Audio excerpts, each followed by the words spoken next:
Hello everyone. आज का जो हमारा टॉपिक रहने वाला है जिसमें हम पढ़ाई करेंगे that is regarding animal kingdom. Animal kingdom class 11th का चैप्टर है। पहली यूनिट क्लास 11th की डाइवर्सिटी जो यूनिट है उसमें पहला चैप्टर जो जूलॉजी का है, बॉटनी के तो मैं अलग कर रही हूँ, जो जूलॉजी का पहला चैप्टर है क्लास 11th में वो एनिमल किंगडम है। एनिमल किंगडम थोड़ा सा इसका मैं कैसे इसको पढ़ना है वो वाला मैं चीज बता देती हूँ। एनिमल किंगडम थोड़ा सा लर्न करने वाला ज्यादा चैप्टर है as compare to explanation. You have to learn more, तो जितना ज्यादा तुम उसे लर्न करोगे, लिख लिख के देखोगे, उतना ज्यादा तुम एनिमल किंगडम को समझ पाओगे। तो आज हम एनिमल किंगडम में बेसिस ऑफ क्लासिफिकेशन पढ़ेंगे। स्टार्ट करते हैं विदाउट वेस्टिंग एनी टाइम। ये टॉपिक बहुत इंपॉर्टेंट है बिकॉज बेसिस ऑफ क्लासिफिकेशन से तो मेजोरिटीली चीज, जब मैं तुम्हें फाइलम पढ़ाऊंगी तो तुम बहुत सारी चीजें यहीं से निकाल लोगे। ठीक है, तो पहले चालू करते हैं। हमारे एनिमल किंगडम के अंदर 11 फाइलम होते हैं। First you have to remember it अगर तुम पहली बार एनिमल किंगडम पढ़ रहे हो। पहला फाइलम है पॉरीफेरा जिसको स्पंजेस कहते हैं। दूसरा फाइलम है सीलेंट्रेटा जिसे निडेरिया कहते हैं। तीसरा फाइलम है टीनोफोरा। चौथा फाइलम है platyhelminthes, then aschelminthes, then annelida, then arthropoda, then comes mollusca, then comes echinodermata, फिर आता है hemichordata and then comes chordata. तो ये 11 फाइलम हमारे एनिमल किंगडम के अंदर इंक्लूडेड है जो मैंने यहाँ पे सारे लिख दिए हैं। अब बात करते हैं एनिमल किंगडम में लेवल ऑफ ऑर्गेनाइजेशन। मेरा एनिमल सेल्यूलर लेवल का है, मेरा एनिमल टिश्यू लेवल का है, मेरा एनिमल ऑर्गन लेवल का है एंड मेरा एनिमल ऑर्गन सिस्टम लेवल का है। क्या लेवल ऑफ ऑर्गेनाइजेशन है उसके अंदर? सबसे बेसिक ये वाला होता है, फिर ये वाला, फिर ये वाला और फिर ये वाला। यहां से यहां तक जब मूव करते हुए जाएंगे तो we are moving towards advancement. ठीक है, तो सेल्यूलर लेवल का क्या मतलब होता है कि बॉडी के अंदर जो सेल्स है वो लूज एग्रीगेट्स के फॉर्म में पड़े हुए हैं। बॉडी के अंदर जो सेल है वो लूज एग्रीगेट की फॉर्म में पड़े हुए हैं, that is cellular level of organisation. And cellular level of organisation किसमें देखने को मिला हमें? पॉरीफेरा में। किसमें देखने को मिला? पॉरीफेरा में। फिर आया tissue level of organisation. Tissue मतलब सेल्स ने मिलकर टिश्यू बना लिया, इस प्रोसेस को बोलते हैं टिश्यू लेवल। टिश्यू बन गया ना, कुछ सेल्स ने कॉमन फंक्शन परफॉर्म किए और उन्होंने साथ में मिलकर टिश्यू बना लिया, that is tissue level of organisation. अगला आता है ऑर्गन लेवल ऑफ ऑर्गेनाइजेशन, जहां पर टिश्यूज ने मिलकर ऑर्गन्स बना लिए। ठीक है, ऑर्गन सिस्टम में बहुत सारे ऑर्गन्स फिजिकली और केमिकली इंटरैक्ट करते हैं to form the organ system. ठीक है, टिश्यू लेवल मतलब सेल्स ने मिलके टिश्यू बनाया, ऑर्गन का मतलब टिश्यू ने मिलके ऑर्गन बनाया, एंड ऑर्गन सिस्टम का मतलब कि ऑर्गन्स ने मिलके हमारा एक पूरा ऑर्गन सिस्टम तैयार कर दिया। टिश्यू लेवल ऑफ ऑर्गेनाइजेशन मिलता है सीलेंट्रेटा में, सीलेंट्रेटा में मिलता है एंड किस में मिलता है? सीलेंट्रेटा में मिलता है और किस में मिलता है? टीनोफोरा में। ऑर्गन किस में मिलता है? देखो प्लैटीहेलमिन्थीज के अंदर जब हम चैप्टर को डिटेल में पढ़ते हैं तो प्लैटीहेलमिन्थीज में ऑर्गन भी मिलता है और ऑर्गन सिस्टम भी मिलता है। ठीक है, तो इसका एग्जांपल अभी मैं प्लैटीहेलमिन्थीज लिख रही हूँ बिकॉज एनसीईआरटी में लिखा हुआ है शुरू में प्लैटीहेलमिन्थीज। और organ system, organ system aschelminthes से लेके कॉर्डेटा तक सबके पास organ system level of organisation है।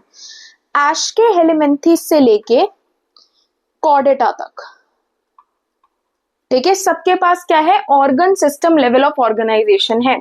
सेल्यूलर वाला पॉरीफेरा में, टिश्यू वाला सीलेंट्रेटा टीनोफोरा में, ऑर्गन लेवल वाला प्लैटीहेलमिन्थीज में एंड ऑर्गन सिस्टम लेवल वाला एस्केहेलमिन्थीज से कॉर्डेटा तक सबके पास ऑर्गन सिस्टम लेवल वाला ऑर्गेनाइजेशन होता है।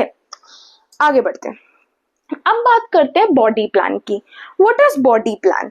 बॉडी प्लान का मतलब होता है, यहाँ पर दो तरीके के बॉडी प्लान एक्सप्लेन कर रखे हैं, एनसीईआरटी में नहीं गिवन, मैं बता रही हूं क्योंकि प्लैटीहेलमिन्थीज के बारे में यहाँ पे कुछ दे रखा है तो वो तुम्हें समझने के लिए इसको आना चाहिए।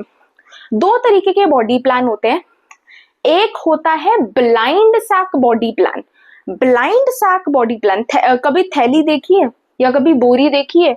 बोरी क्या होती है, एक उसका ऊपर से खुली हुई है और नीचे से बोरी बंद है, मतलब यू हैव वन ओपनिंग। बोरी के अंदर तुम्हारे पास एक ओपनिंग होती है। अगला आता है ट्यूब विद इन ट्यूब। एक ट्यूब है, उसके अंदर एक और ट्यूब है, that is tube within tube. तो जो बॉडी प्लान होता है, मैं कलर चेंज कर लेती हूँ। जो बॉडी प्लान होता है वो टू टाइप्स का होता है। एक होता है ब्लाइंड सैक बॉडी प्लान और दूसरा बॉडी प्लान होता है ट्यूब विद इन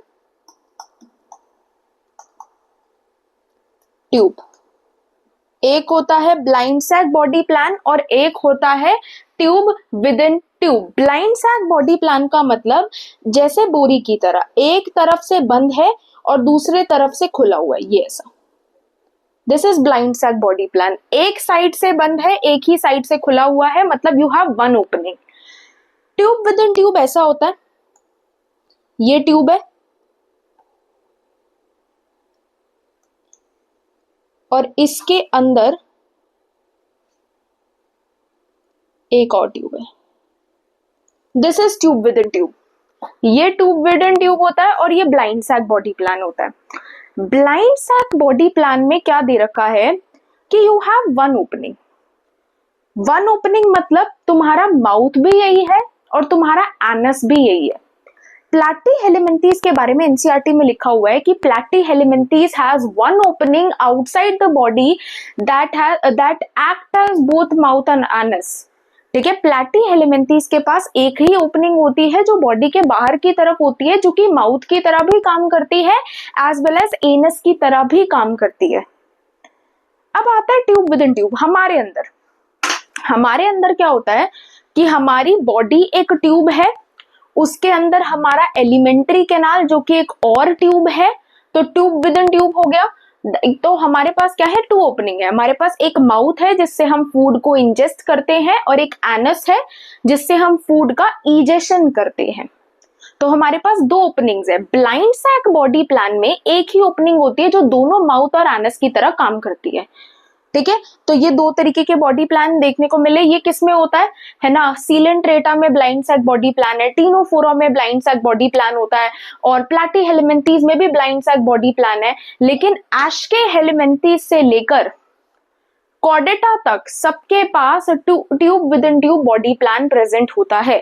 तो ब्लाइंड सैक के एग्जांपल्स लिख लेते हैं यहाँ पे। ब्लाइंड सैक के एग्जांपल्स होते हैं सीलेंट्रेटा, टीनोफोरा,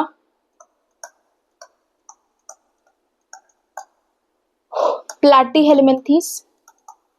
यहां पे इसके एग्जांपल्स एस्केहेलमिन्थेस से लेके कॉर्डेटा तक सबके पास tube within tube body plan होता है।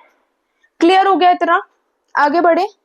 तो ब्लाइंड सैक मतलब एक ही opening that act as both mouth and anus. Tube within tube मतलब two different openings, one mouth and one anus. अब सर्कुलेटरी सिस्टम। अब सर्कुलेटरी सिस्टम भी दो तरीके का होता है। एक होता है ओपन सर्कुलेटरी सिस्टम और एक होता है closed circulatory system. Open circulatory system का मतलब तुम्हारे पास कोई ब्लड वेसल्स नहीं है, तुम्हारे ऑर्गन्स ब्लड में ही बेथ कर रहे हैं, they are bathing in the blood. ठीक है, directly bathed in the blood. Closed circulatory system मतलब you have a well developed network of blood vessels consist of, तुम्हारे पास आर्टरी भी है, तुम्हारे पास वेन्स भी है, तुम्हारे पास कैपिलरीज भी है, वराइंग डायमीटर्स। ठीक है, तो सर्कुलेटरी सिस्टम भी दो तरीके का होता है। एक होता है ओपन सर्कुलेटरी सिस्टम, एक होता है क्लोज्ड सर्कुलेटरी सिस्टम। ओपन मतलब body organs directly bathed in blood, directly bathed in blood,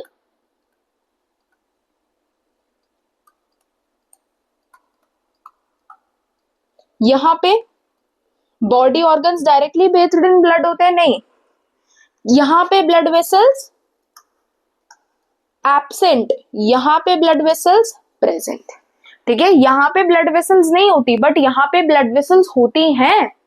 अब एग्जाम्पल्स बहुत इंपॉर्टेंट है, एग्जाम्पल्स सुनो ध्यान से, जो मैं एक्सप्लेन करी वो सुनो। क्लोज द सर्कुलेटरी सिस्टम किन किन में देखने को मिलता है? क्लोज सर्कुलेटरी सिस्टम कॉर्डेटा में देखने को मिलता है, बिल्कुल मिलता है। क्लोज द सर्कुलेटरी सिस्टम हमारे पास एनालिडा में देखने को मिलता है, लेकिन एनालिडा के अंदर लीच एक ऐसा प्राणी है जिसके अंदर ओपन सर्कुलेटरी सिस्टम देखने को मिलता है। मोलस्का में ओपन है, तो मैं बताती हूँ ध्यान से देखो। प्लैटीहेलमिन्थीज तक तो सब में ओपन ही है ना, और लगभग प्लैटीहेलमिन्थीज से तो सर्कुलेटरी सिस्टम होता भी नहीं है, ठीक है। एनालिडा में मैं बता दी, ध्यान से सुनो, एनालिडा में क्लोज्ड है, एनालिडा में क्लोज्ड है। एनालिडा में जो लीच है, हिरुडिनारिया जो है, उसके अंदर ओपन है। आर्थ्रोपोडा में सभी में ओपन होता है। मोलस्का में क्या होता है, ओपन होता है, लेकिन मोलस्का का एक कैटेगरी है सेफालोकॉर्डेटा, मोलस्का की एक कैटेगरी होती है सेफालोपोड्स, ठीक है, उनके अंदर कैसा होता है, उनके अंदर क्लोज्ड होता है। और कॉर्डेटा हेमीकॉर्डेटा के अंदर ओपन होता है, ठीक है। इकाइनोडर्मेटा के अंदर ओपन होता है, कॉर्डेटा के अंदर क्लोज्ड होता है, ठीक है, कॉर्डेटा के अंदर क्लोज होता है। फिर से एग्जांपल्स याद करा रही हूँ, ध्यान से सुनो, ये वैसे तुम्हारी एनसीईआरटी में नहीं गिवन। एनालिडा के अंदर क्लोज्ड, हिरुडिनारिया एक कैटेगरी एनालिडा की, उसके अंदर ओपन, कॉर्डेटा के अंदर क्लोज्ड, हेमीकॉर्डेटा के अंदर ओपन, इकाइनोडर्मेटा के अंदर ओपन, मोलस्का के अंदर ओपन, लेकिन उसमें सेफालोकॉर्डेट्स के अंदर जो तुम्हारे वो है सेफालोपोड्स के अंदर क्लोज्ड। और तुम्हारा कौन हो गया, और बाकी आर्थ्रोपोडा के अंदर ओपन। क्लियर? तो ये तुम्हारा हो गया सर्कुलेटरी सिस्टम। अब बात करते हैं बॉडी सिमेट्री की, ध्यान से सुनना, बहुत इंपॉर्टेंट है। बॉडी सिमेट्री का क्या मतलब होता है, बॉडी सिमेट्रिकल है या नहीं है? तो तीन तरीके की यहाँ पे कैटेगरीज दे रखी हैं, रेडियल सिमेट्री, बाइलेटरल सिमेट्री, और कौन सी दे रखी है, radial symmetry, bilateral symmetry and asymmetrical. Asymmetrical से शुरू करते हैं। बॉडी को किसी भी प्लेन से काटो, you will never get equal halves. मैं किसी भी प्लेन से काट रही हूं, I will never get equal halves, that is asymmetrical. Radially symmetrical, body को कैसे भी काटो you will get a 2 equal half, है ना, बॉडी को कैसे भी काटो you will get equal halves, ये होता है रेडियली सिमेट्रिकल। बाइलेटरली सिमेट्रिकल का मतलब कि एक वर्टिकल प्लेन बॉडी को लेफ्ट और राइट हाफ्स में डिवाइड कर सकता है। Only a vertical plane could divide the body into left and right halves, ठीक है। तो सिमेट्री पढ़ते हैं, आ जाओ। सिमेट्री में 3 चीजें हमें पढ़नी है। पहली है एसिमेट्रिकल, रेडियल, बाइलेटरल, ठीक है। क्लियर? अब ध्यान से सुनो। एसिमेट्रिकल मतलब no plane could divide body into equal halves.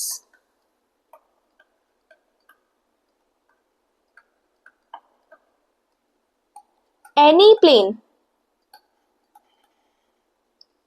could divide body into equal halves.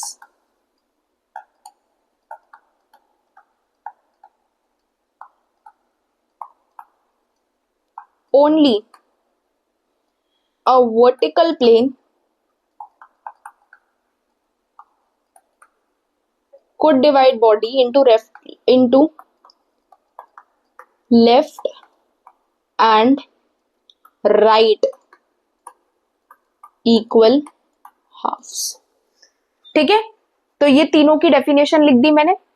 Asymmetrical का एग्जांपल है पॉरीफेरा, कैसे मर्जी काट लो you will never get equal halves. Radially symmetrical का एग्जांपल है टीनोफोरा, है ना। रेडियली सिमेट्रिकल की क्या एग्जांपल्स है, सीलेंट्रेटा, टीनोफोरा, ठीक है। Coelenterata, Ctenophora. एक और एकाइनोडर्माटा, इसमें पंगा है। एकाइनोडर्माटा का जो अडल्ट है, ध्यान से सुनो, एकाइनोडर्माटा का जो अडल्ट है वो तो रेडियली सिमेट्रिकल है, लेकिन एकाइनोडर्माटा का जो लार्वा है वो बाइलेटरली सिमेट्रिकल है। ठीक है, adult radially symmetrical, larva bilaterally symmetrical. ठीक है, यहां पे प्लैटीहेलमिन्थेस से लेके कॉर्डेटा तक बस इकाइनोडर्माटा का लार्वा। ठीक है, तो यहाँ पे मैं एग्जांपल्स लिख देती हूँ जरा, बाद में तुम्हें पढ़ने में आसानी होगी। पॉरीफेरा, सीलेंट्रेटा, अब स्पेलिंग सीलेंट्रेटा, और बोलो टीनोफोरा, और इकाइनो। इकाइनो कौन सा वाला? अडल्ट। यहां पे एग्जांपल्स कौन से हैं? कौन सा इकाइनोडर्म? Adult echinoderm. यहां पे एग्जांपल्स कौन से हैं? प्लैटी से लेके कॉर्डेटा तक सारे, और यहां पे लार्वा किसका? इकाइनो का। इकाइनोडर्म का यहाँ पे लार्वा होगा। ठीक है, तो ये थी तुम्हारी सिमेट्री। एक बार मैं वापस बता रही हूँ, अभी तक जितने पढ़ाए, level of organisation, cellular, tissue and organ system. यहाँ पे है पॉरीफेरा, यहाँ पे सीलेंट्रेटा, टीनोफोरा, यहाँ पे ऑर्गन वाले में प्लैटीहेलमिन्थेस, यहाँ पे Aschelminthes and Aschelminthes to Chordata. फिर पढ़ी body plan, blind sac, tube within tube, circulatory system, open close, symmetry, asymmetrical, radially symmetrical, bilaterally symmetrical. Clear हो गया? आओ अब पढ़ते हैं जर्म लेयर। जर्म लेयर का क्या मतलब होता है? एनसीईआरटी के अंदर एक डायग्राम दे रखा है, पहले मैं वो दिखाऊंगी। ठीक है, पहले मैं वो दिखाऊंगी, फिर जर्म लेयर पढ़ाऊंगी। एक सेकेंड दे दो मुझे।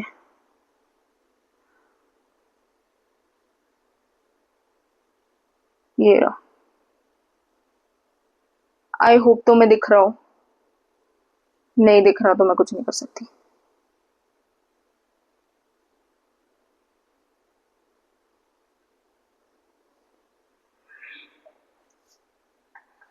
पिक्चर्स अच्छे से देख के जाना इस चैप्टर में, पिक्चर से भी क्वेश्चन पूछ सकते हैं। ये देखो, आओ, तो ये जर्म लेयर दे रखी है, ये जर्म लेयर के दो डायग्राम्स दे रखे हैं। अगर तुम्हें नहीं दिख रहा तो अपनी एनसीईआरटी खोलो, वहां पे पेज नंबर निकालो, ये कौन सा पेज नंबर है? एनिमल किंगडम, अब यहाँ पे तो पेज नंबर 2 लिखा हुआ है, एनिमल किंगडम निकालो। एनिमल किंगडम के सेकंड पेज पर ये दे रखा हुआ डायग्राम, तो यहाँ पे तुम्हें दे रखा है। अब यहाँ पे जर्म लेयर के बेसिस पर हम ऑर्गेनिज्म को दो भाग में कैटेगराइज करते हैं, एक होता है डिप्लोब्लास्टिक, एक होता है ट्रिप्लोब्लास्टिक। डिप्लो नाम से ही कह रहा है, डाई, डाई मतलब दो, दो जर्म लेयर। ट्रिप्लोब्लास्टिक नाम से ही है तीन जर्म लेयर्स। ठीक है, तो यहाँ पे this is an example, this is a diagram of diploblastic and this is the diagram of a triploblastic animal. Diploblastic के अंदर दो जर्म लेयर्स होती हैं, एक्टोडर्म एंड एंडोडर्म। मेसोडर्म नहीं होती। मेसोडर्म की जगह बीच में एक जेली लाइक, जेली भी नहीं बोल सकते, एक लिक्विड की जैसी अनडिफरेंशिएटेड लेयर होती है जिसे मीसोग्लिया बोलते हैं। आज तक इसके ओरिजिन के बारे में, कहां से बनी, कैसे बनी, कुछ पता नहीं लग पाया, but it is a layer जिसे बोलते हैं मीसोग्लिया अनडिफरेंशिएटेड। ट्रिप्लोब्लास्टिक में तीन जर्म लेयर्स होती है, एक्टोडर्म, एंडोडर्म, मीसोडर्म। उसमें कोई दिक्कत है ही नहीं। ठीक है, आओ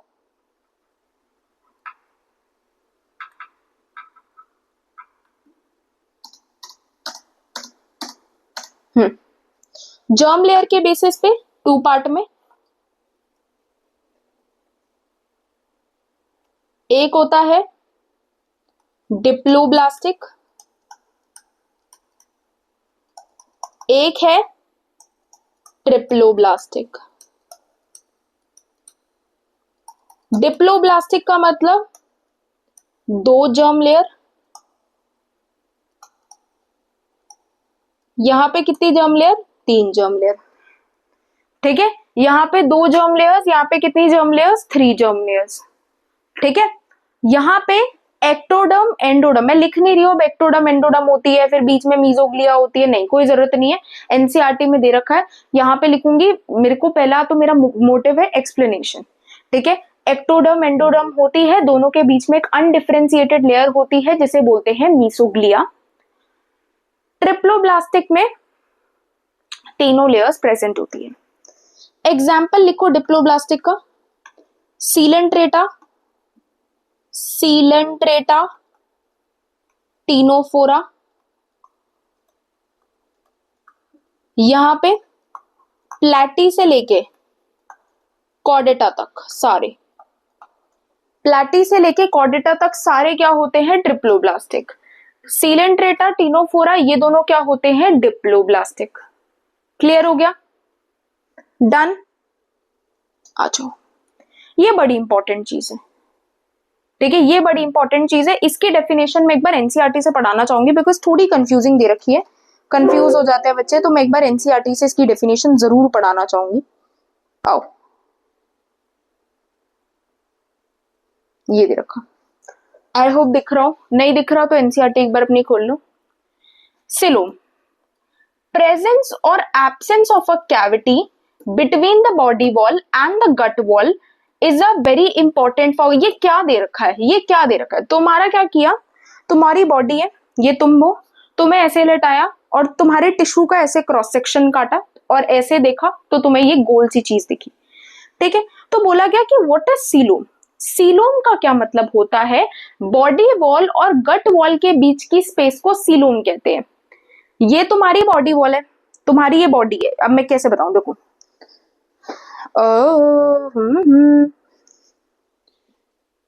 यहाँ पे बना के दिखाती हूँ, रुको, यहाँ पे एक वो दे रखा होगा, हाँ, ये तुम्हारी, हाँ देखो, ये अबे चल क्यों नहीं रहा, जब काम करना होता है तो चलता नहीं है ये। आओ, ये देखो, ये तुम हो, ये तुम हो, और ये तुम्हारा एलिमेंट्री कैनाल। अभी थोड़ा अजीब सा बना है बट नो मैटर। ये तुम्हारी बॉडी वॉल, तुम्हारी बॉडी वॉल, ये तुम्हारी बॉडी वॉल और ये तुम्हारी गट वॉल, इसके बीच की जितनी भी स्पेस है इसे सिलोम कहते हैं, जहां पे तुम्हारे ऑर्गन्स रिसाइड करते हैं बेसिकली। ठीक है, तुम्हारी बॉडी वॉल और तुम्हारी गट वॉल के बीच में जितनी स्पेस है जहां तुम्हारे ऑर्गन्स रिसाइड करते हैं उसे क्या बोलते हैं, उसे बोलते हैं सिलोम। ठीक है, हाँ, तो क्या लिखा हुआ है, प्रेजेंस और एब्सेंस, प्रेजेंस और absence of a cavity, cavity मतलब वो space between the body wall, ये तुम्हारी बॉडी वॉल और तुम्हारी, ये तुम्हारी बॉडी वॉल और ये तुम्हारी गट वॉल, इसके बीच की जितनी भी स्पेस होती है उसे बोलते हैं सिलोम। जिन लोगों में, जिन ऑर्गेनिजम्स में ये स्पेस प्रेजेंट होती है उसे बोलते हैं एसिलोमेट, जिसमें ये स्पेस होती है उसे बोलते हैं सिलोमेट, जिसमें नहीं होती एसिलोमेट, और एक और कैटेगरी दे रखी है सूडोसिलोमेट। अब सुन लो, यही से ही देख लो, यहीं से ही देख लो, अच्छे से यहाँ पे बता रखा है, मैं एक्सप्लेन कर दूंगी। तो बॉडी वॉल और गट वॉल के बीच की स्पेस को बोलते हैं सिलोम। जिसमें सिलोम है सिलोमेट, जिसमें सिलोम नहीं है एसिलोमेट, और एक और कैटेगरी आती है सूडोसिलोमेट। यहाँ पे देखो, एनसीईआरटी निकाल लो अगर यहाँ पे नहीं विजिबल है तो। Animals possessing coelom are known as coelomate. जिन एनिमल्स में सिलोम होती है उन्हें सिलोमेट कहते हैं। मतलब कैविटी, ये देखो, ये सिलोमेट दे रखे है, ये देखो, ये सिलोमेट है, ये स्पेस है ना, ये स्पेस है ना, ये रही स्पेस। मतलब होता क्या है, सिलोमेट एनिमल्स के अंदर तीन जर्म लेयर सब में है, mesoderm, endoderm, ectoderm and mesoderm. In animals के अंदर मीजोडर्म स्प्लिट हो जाती है, मीजोडर्म क्या हो जाती है, स्प्लिट हो जाती है, जिसकी वजह से एक स्पेस क्रिएट होती है, उसे ही सिलोम बोलते हैं। ठीक है, तो मीजोडर्म की स्प्लिटिंग को ही क्या बोलते हैं, मीजोडर्म स्प्लिट हो जाती है जिसकी वजह से यहाँ पे स्पेस क्रिएट हो जाती है, तो सिलोमेट। अब सिलोमेट के एग्जांपल्स क्या क्या है, एनालिडा से लेके कॉर्डेटा तक सारे सिलोमेट होते हैं। ए सिलोमेट, जिनमें ये देखो, ये सिलोमेट है, ये एसिलोमेट है और ये सूडोसिलोमेट है। एसिलोमेट, इनमें मेसोडर्म स्प्लिट ही नहीं कर पाई, जिसकी वजह से यहाँ पे कोई स्पेस ही नहीं क्रिएट हुई, तो ये क्या हुए, एसिलोमेट। कुछ ऑर्गेनिजम्स जैसे एस्के हेलिमेंथीज के अंदर मेसोडर्म स्प्लिट तो करती है, लेकिन in the form of scattered pouches, मतलब नाटक कर रहे हैं। सीलोम दिखने का ये नाटक कर रहे हैं। सीलोम क्या है इनके पास, बट स्कैटर्ड पाउचेस की फॉर्म में है। देखो यहाँ पे लिखा भी हुआ एनसीईआरटी में, open the NCERT and see that in some animals the body cavity is not lined by mesoderm, instead mesoderm scattered pouches की फॉर्म में प्रेजेंट होती है between the ectoderm and the endoderm. इसको बोलते हैं सूडोसिलोमेट, जो कि एक ही ऑर्गेनिज्म में प्रेजेंट है जिसका नाम है एस्के हेलिमेंथीज। एस्के हेलिमेंथीज में ही ये चीज देखने को मिलती है, ठीक है।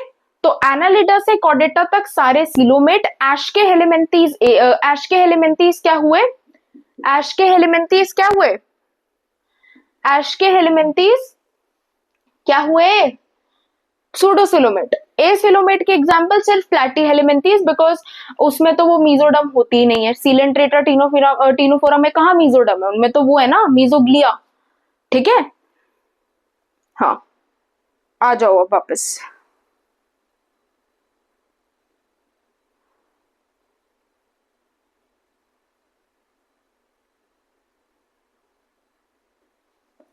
अब पढ़ते हैं अगला टॉपिक। इतना समझ आ गया अभी तक, सीलोम तक। अब पढ़ते हैं अगला टॉपिक, दैट इज सेगमेंटेशन। ये मैं लाइंस लिख के लेके आई हूं क्योंकि एनसीईआरटी में छोटू सा पैराग्राफ दे रखा है। सेगमेंटेशन पहले तो मिलती किन किन में, अनार। मैंने कैसे याद किया था, अनार।